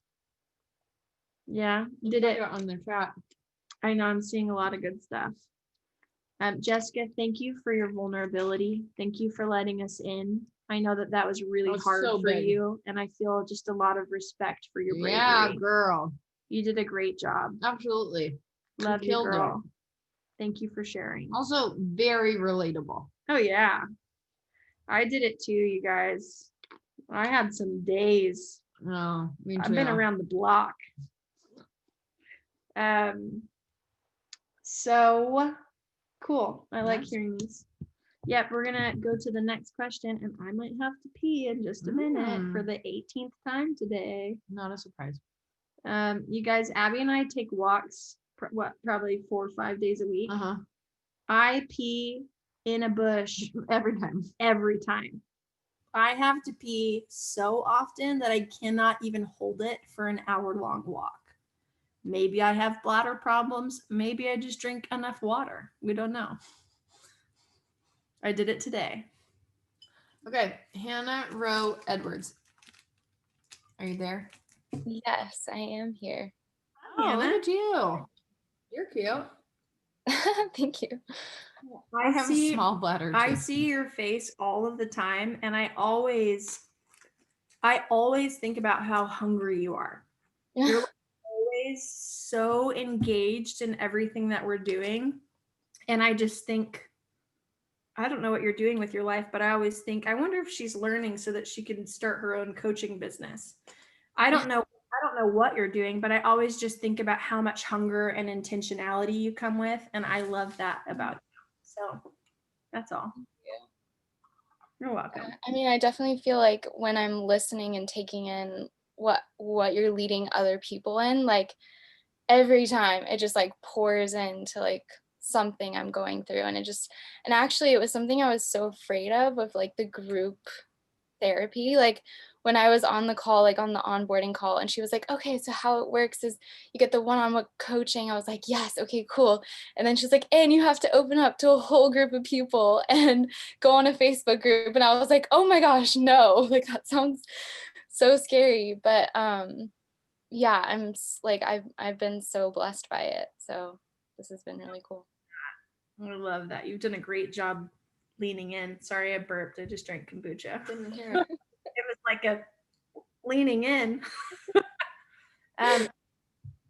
Hannah, so you were saying, actually, can you read this so I can go pee? I'll be right back. Hannah says resentment and pain toward her mom for not teaching her about intimacy and womanhood. It always felt more like a list of shouldn'ts and can'ts. She'd love coaching on how to meet that need of mothering in herself. Yeah. Oh, yelling from the bathroom, that's a good question. Also, can you guys hear her peeing? Because she didn't shut the door. Can you? I can't hear it. Nope, they can't. I can. It's loud. It's like that was my question, but I can't see it. Let the river flow.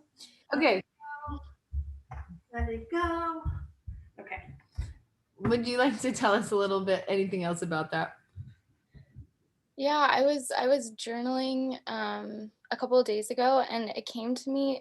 It was after the shame and like self-hatred week, and I had written out like the versions of myself that I learned to hate. And then later, as I was like a few days later, I was journaling again, and these like 4 distinct like little girls like just kind of came up.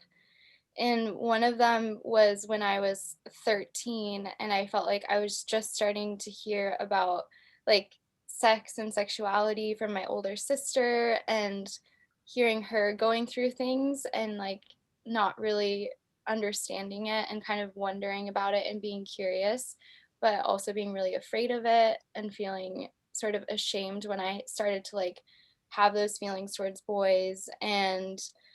Um and I just felt like I saw my sister being kind of led through it, and a lot of it just was like shame and like you shouldn't be doing that, you shouldn't be feeling that way. There was a lot of like punishment and a lot of anger in their relationship, and I like watched that, and then I feel like in a lot of ways I just tried to like shove it down or avoid those kinds of feelings, and then I never felt like I really led myself properly through it. So did it feel like your mom was really, you're saying it felt like your mom was really strict with your older sister, and watching that made you feel scared? Yeah. Yeah, and like you didn't get the mothering that you needed. Like you actually didn't get to be taught how to be feminine and how to be a woman and how your body works and how the world works. It sounds like there was shame over all of femininity and sexuality.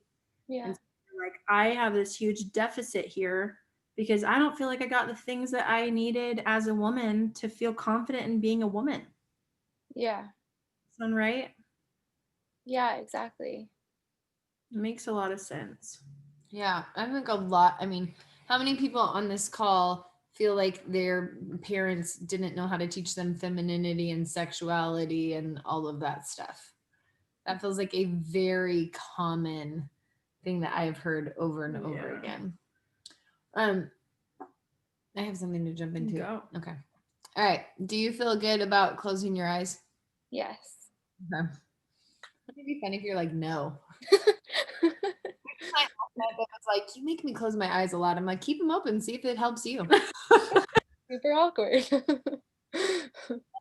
Okay, so tell me how old you were in that picture that you saw for yourself.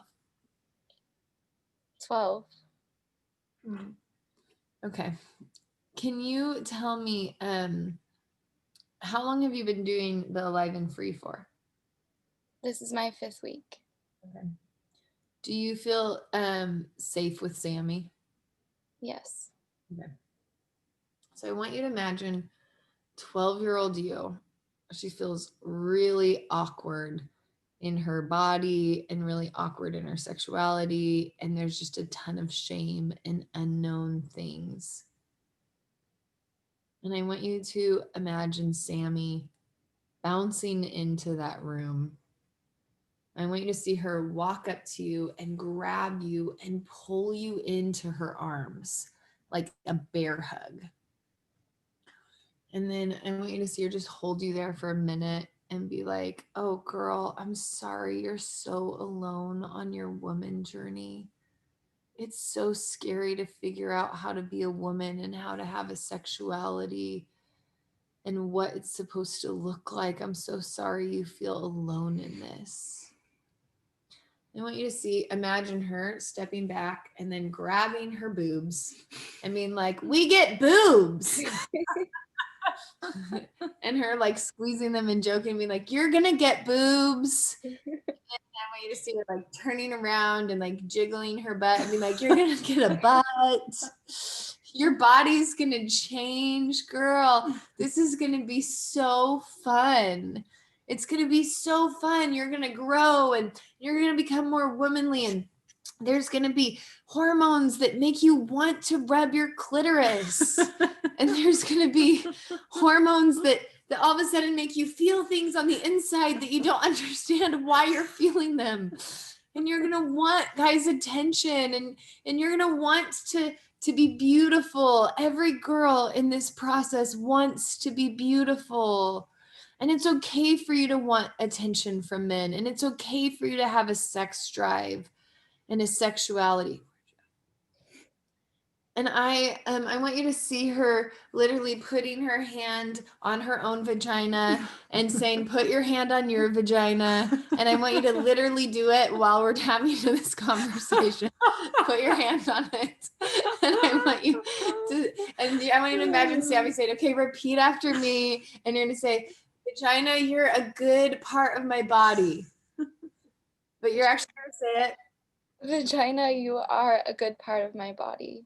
So glad I'm a woman. I'm so glad I'm a woman. You're going to bring me so much pleasure. You are going to bring me so much pleasure. You are a gift from God. You are a gift from God. You're not bad. You're not bad. Then I want you to see her putting her hands on her boobs and be like, okay, put your hands on your boobs. And I want you to do it. And I want you to just repeat after. Imagine her saying, okay, follow me. And she says, boobs. Boobs. Such a fun part of being a woman. You are such a fun part of being a woman. Jiggle up and down. The little ones that are there. You got it. Jiggle a little. Same, girl. You gotta say it. So you gotta say boobs. Oh, boobs, jiggle a little. You're such a fun part of being a woman. You are such a fun part of being a woman. You've got to be one of the best parts where fat grows. You are the best part where fat grows. We want a little bit more. And I want you to see her be like, you can take your hands off your boobs, and I want you to see her be like, put your hands in your butt. I want you to see her being like, okay, girl, you're gonna repeat after me, but But you are so cute. you are so cute. And you're sexy. And you're sexy. You're useful. And you're useful. I can sit and stand and walk because of you. Sit and stand and walk Because of you. because of you. But thank you for being my pillow on the backside. But thank you for being my pillow on the backside. Okay, then I want you to see her say, girl, one day a guy is going to love your little tatas. And one day a guy is going to love your butt. And he's going to love your hips. And he's going to love your stomach. And he's going to love your shoulders. And you never have to be the image in the magazine. You get to be and grow however your body, whatever shape your body comes into in puberty. That's going to be a beautiful shape. And then I want you to see her sitting down on the bed next to you and like patting the bed, and you come and you sit next to her. I don't know if you're in a bedroom. I made that up. But Yeah. I want you to see yourself sitting, and she just puts her arm around you. And I want you to imagine her saying, listen, sex is a beautiful thing. And there's no shame for wanting this. There's no shame for it being something that your hormones get excited about. Sex is a good part of you as a woman. Your sexuality is really good. I'm not afraid of your sexuality. I'm not afraid that it's bad and it's going to ruin your life or destroy things. It's a gift to you. And I'm so sorry that your mom didn't know how to affirm your sexuality and didn't know how to love you and teach you in this. I want you to see her being like, hey, actually, I really love sex. And it's really, really fun. And you're going to get to experience that when you grow up and get married, or before that, whenever it happens. It's realistic sex talk. Then I want you to see her just say, this is not a part of you that needs to be cursed, that needs to be hidden, that needs to be shut down. I want you to know that if men are attracted to you, that doesn't mean you're bad. I want you to know that the woman body is beautiful and you're allowed to love it and explore it and know it. Then I want you to see her say, okay, also masturbation is a thing. And maybe no one's taught to you about this yet, but sometimes you will find a spot on your body that feels good. And then all of a sudden you'll feel really good, and then you'll be confused at what just happened. That's called masturbation. And if you masturbate, it doesn't mean that you're bad. Lots of people masturbate. It is something that you want to talk with me about and not keep hidden so that you don't become imprisoned or addicted to it. You don't want to feel like you have a shameful part, but we want to make sure your heart needs are getting met in all the healthy ways without needing to cover over it. Mm-hmm. But I want you to know that masturbation is something that you can talk about and that you can share. Every girl has a masturbation journey, and you're worthy of being known and seen in that. Then I want you to hear her say, also, you're going to start growing armpit hair and leg hair, and it's confusing why that happens. And shaving is hard, and tampons are hard sometimes and then easy sometimes. And you just have permission. You have permission to talk about your periods. And listen, you're going to have discharge. Discharge is so confusing as a teenager. You're gonna have fluid come out of your vagina, and you're not gonna know when it's coming or why it's coming. And you're gonna look at your underwear and think, how did that happen? What's wrong with me? And you're gonna want to hide your underwear from friends, and you're gonna think something broken, but there's not anything broken. Your cervical fluid is a beautiful part of the process, and there's different times of the month you have different kinds of discharge, and sometimes you'll have a lot and you'll be like, "Ugh." Sometimes you'll have a little, and sometimes you'll have none. And that is normal and part of being a woman. And so I want you to imagine her just sitting with her arm around your neck and saying, there's a lot of these things that are going to happen, and you need a place to be able to talk about it. You need a place to be able to feel free. And like, this is a celebration. Your body is a celebration. Periods are a gift, even though they also are the worst. They're such a gift. I want you to see her being like, listen, girl, you're going to have periods. And that's one of the ways that God's going to help you get in touch with your emotions. And that's going to be one of the cleansing rites you get to step into as a woman. And it's a beautiful process. And then I want you to see her stand up and back a few steps away from you. And I want you to see her stretch her arms out towards you. And I want you to hear her say, okay, I'm going to welcome you into womanhood. And I want you to see her say, get up, come over here. And I want you to see you just walking a couple steps towards her, and she grabs you and she wraps her arms around you and she says, it's so good to be a woman. I'm so glad you're coming into womanness. And so then I want you to see you as you are today, going into that room.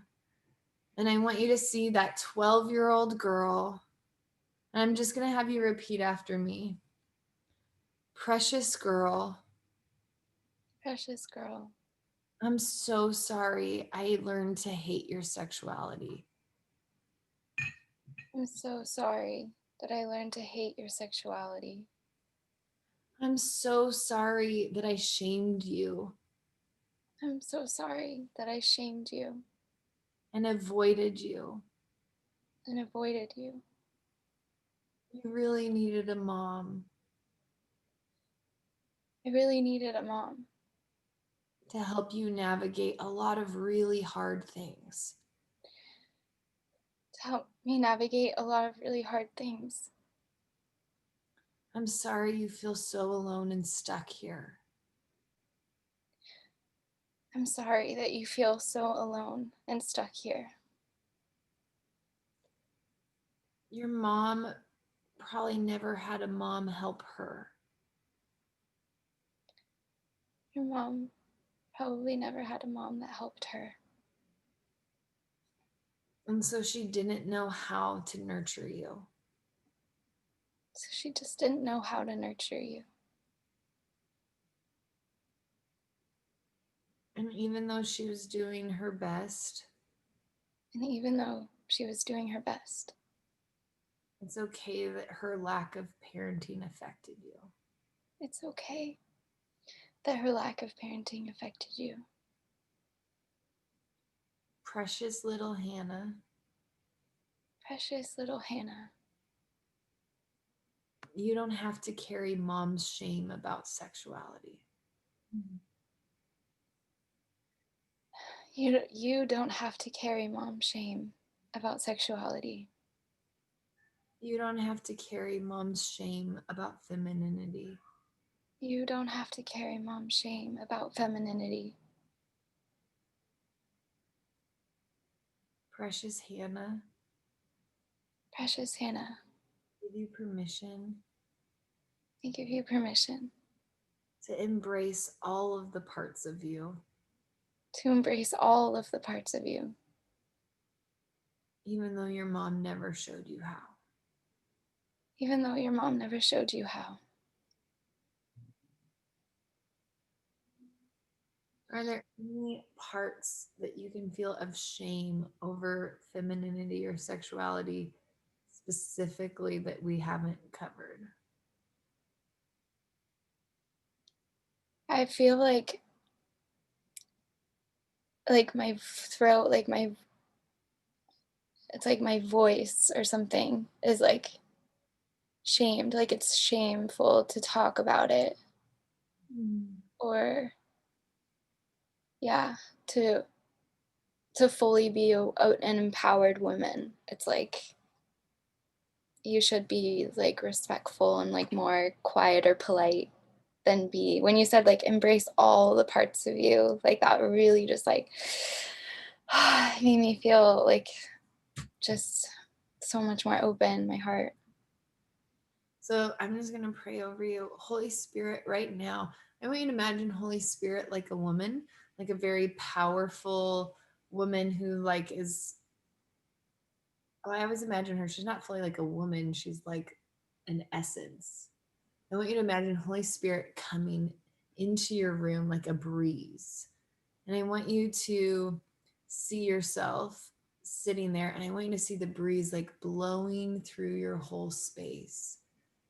So Holy Spirit, right now, we ask that you would come, and we just declare over you, Hannah, that you were made to have a voice and be powerful. And as a mom, I give you permission to be who you are. Every place that you got silenced, watching your mom and sister fight, where you shut down and you kept everything inside and you kept emotions inside, every place where you learned to lock down, to be the good one so that you wouldn't go through that. I give you permission to have needs, to have a voice, to not be the quiet one, to not be the good one, to not be the perfect one. I give you permission that you could actually make messes and you could go through it and you could actually have problems. I give you permission to have emotions and to not be afraid of being too much. I give you permission to have a voice about what's going on inside of you and to have needs. So much of femininity is about owning our emotions and owning our voice and owning our body. And so I give you permission to take your voice back. I give you permission to take your body back. I give you permission to take your emotions back. I say you're not too much. You have space to take up more room. You have space to take up more room. We want you to fully be you. We want you to fully shine. And every place that you we break the agreement that you made with being small so you wouldn't get punishment. We break the agreements that you made to stay little so that no one would actually criticize you or come against you. And we give you permission to feel that courage that has always been inside of you to rise up.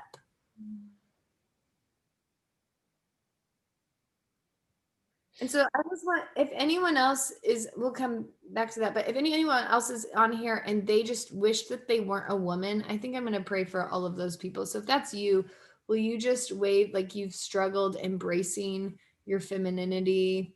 And okay, so Holy Spirit, we just invite you that you would come and you would break the lie that it's better to be masculine or it's better to not be feminine. Every place where femininity has looked weak or second class, or where we've been ashamed of it, or where it's felt like we weren't loved as much, or where it's felt harder, God, I ask that you would break the lie over everyone. Right now, I just declare over you that it is good that you are a woman, that your woman parts are good, that your emotions are good, that your needs are good, that your sensitivity is good, that you are built to be relational. And that is the heart of God, that he actually designed you to pull the planet back towards relationship, that you were meant to actually be a relator, to have feelings, to be connected, because that is something that pulls all of humanity back to the original intent of God with us.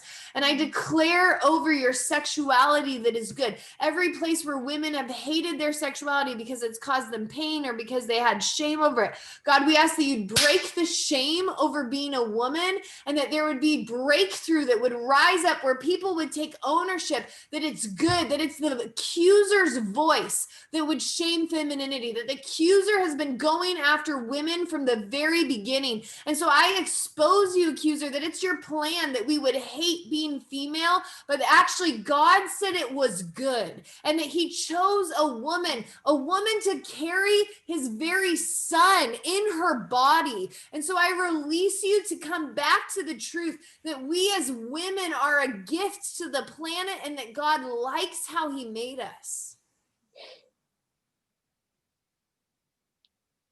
In Jesus' name, amen. Amen.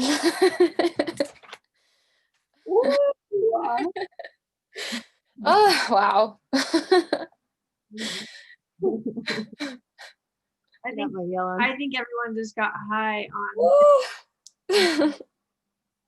Where were you when I was 15? Hear everyone, but I'd love to hear from you, Hannah. But in the chat box, could you guys all throw in what felt the most impactful for you? Did you feel anything crack open? Did you feel like you got breakthrough in a specific area? What resonated the most? And then Hannah, I'd love to hear from you. How are you doing?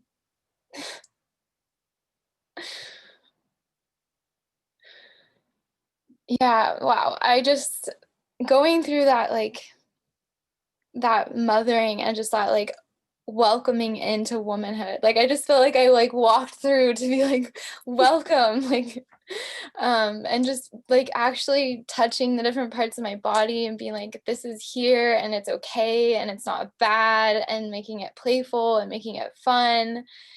It was just so liberating, like so freeing and really beautiful. So thank you. I love that I got to be the one in the encounter who said all of those things. So really, both there. You did really, it. that was Yes. Abby wasn't even here tonight. That was me being profound about femininity. You're welcome. You look like you're a lot of you. I could see in a lot of you the pain and the weight of the femininity that you were feeling before, and I'm seeing a lot of relief and releasing still happening. And some of the time, like, and when I see some of y'all's faces, I can see the grief of like, gosh, I've carried shame over this for so long. And we have to sometimes go in that process of like, I never got the things that I needed to be able to embrace this. No one taught me. I didn't have a mom who actually mothered me in that way, and I missed out on that for so long. No wonder I've carried all of that around. But I love getting to read through some of these comments. And I was even thinking, my response to your question was going to be, what do you want to know? Let's talk about it. Let's go there. But it just made me think that it might be fun to do a specific coaching call on femininity and sexuality, where we can chat about it, where you guys can ask questions. We can see if we can pull Abby into it. But I'd love to have a space where you guys get to be mothered in things and get to hear about things in a shame-free setting, where we're like, this thing happened to me. What's this? Or what about this? Or I want to know about this. Or what's sex like in like this? Like I will sit through that for hours. Oh, I love that. It's fun. It's fun having a place. Like Abby and I talk about gruesome details in sex and in femininity, and we're just like body parts and unfiltered, talk about what we like, what we don't like, the things that happened.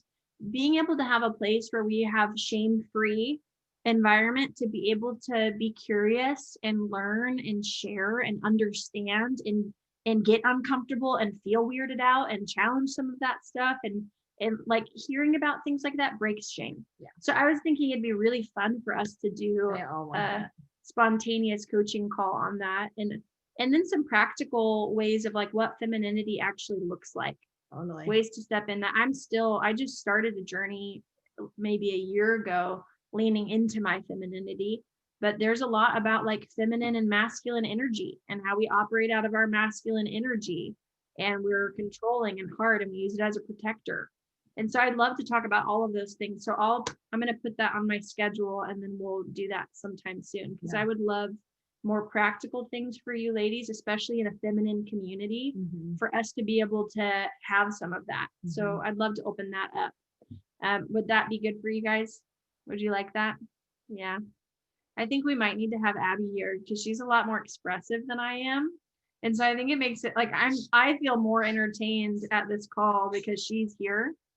And so I think we need you here. Yeah, well, that's my favorite talk. You couldn't do without me. I would be mad. I'd be like, what? We'll do that. I think that'll be fun. Yeah. Hannah, thanks for sharing.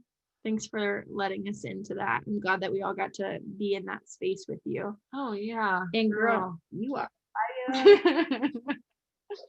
Yeah.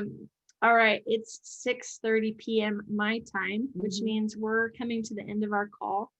We are going to be breaking up into breakout rooms. If you're new and you don't know what this is, first feel free to leave. You don't ever have to be here. We don't require it. You guys are here because you want to be. But breakout rooms, essentially, we create little virtual small groups. And we did that because we want you guys to be able to be seen and heard and have a voice.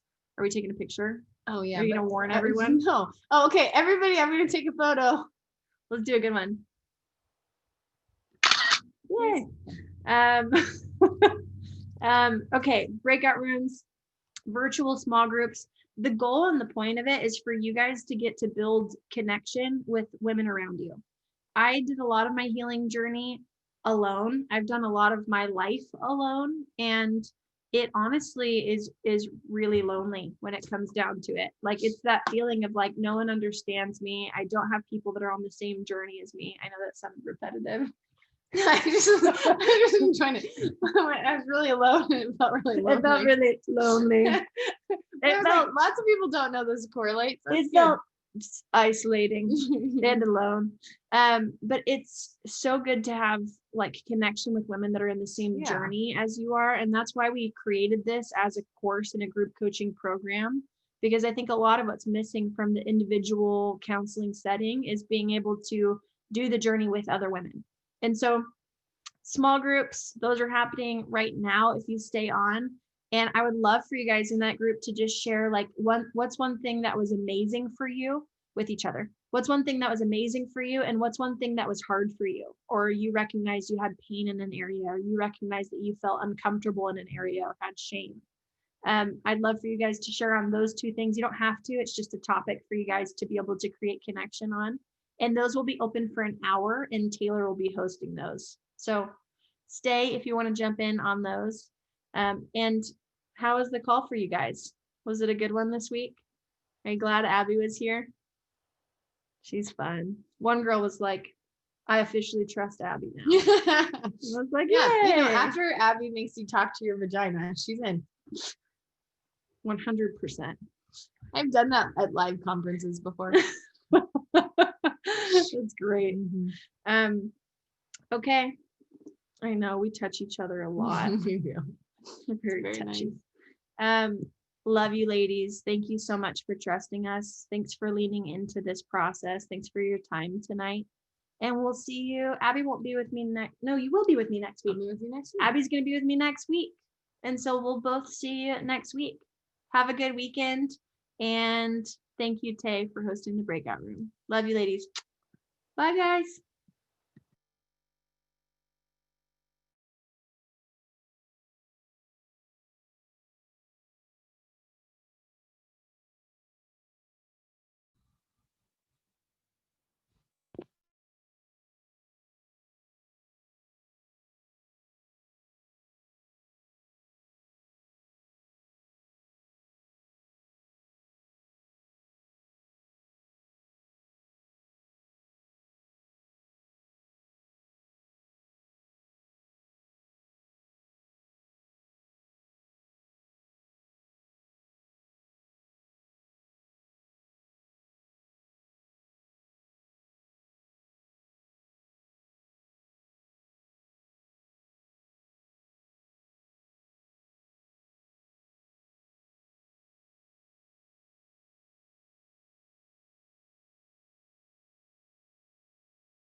Hey, Taylor. I ended up by myself in my group.